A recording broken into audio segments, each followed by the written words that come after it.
بس یہ حقیقت ہے مجددین کی کہ ایک ایک وقت میں کئی ہو گئے، بلکہ ہزاروں بھی ہو سکتے ہیں، جبکہ خلیفہ ایک وقت میں ایک ہی ہوگا۔ اب حیثیت اس کی بڑی ہے جو ایک وقت میں ایک ہو، یا وہ جو ایک وقت میں کئی ہوں۔ حضرت صلی اللہ علیہ وسلم نے بھی خلافت کو مقام دیا ہے کہ اولا منہاج نبوت ہوگی، مجددیت کو کوئی اہمیت نہیں دی۔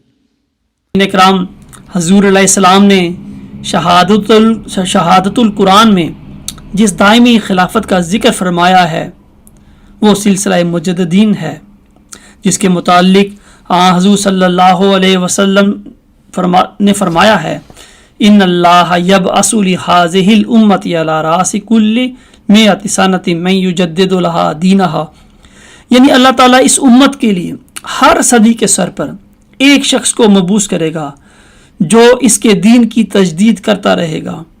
سامعین اکرام، یہ ہے وہ دائمی سلسلہ خلافت، سلسلہ مجددین، جس کے متعلق حضور علیہ السلام نے شہادت القرآن میں بات کی ہے۔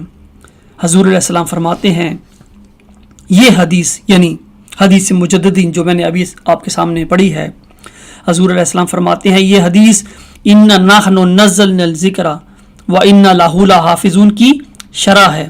پھر آپ آگے چل کر اسی حوالے میں فرماتے ہیں پس قرآن کریم کی حمایت کے ساتھ یہ حدیث تواتر کا حکم رکھتی ہے۔ کپڑا پہنتے ہیں تو اس کی بھی تجدید کی ضرورت ہوتی ہے۔ اسی طریق پر نئی ضروریت کو تازہ کرنے کے لیے سنت اللہ اسی طرح جاری ہے کہ ہر صدی پر مجدد آتا ہے۔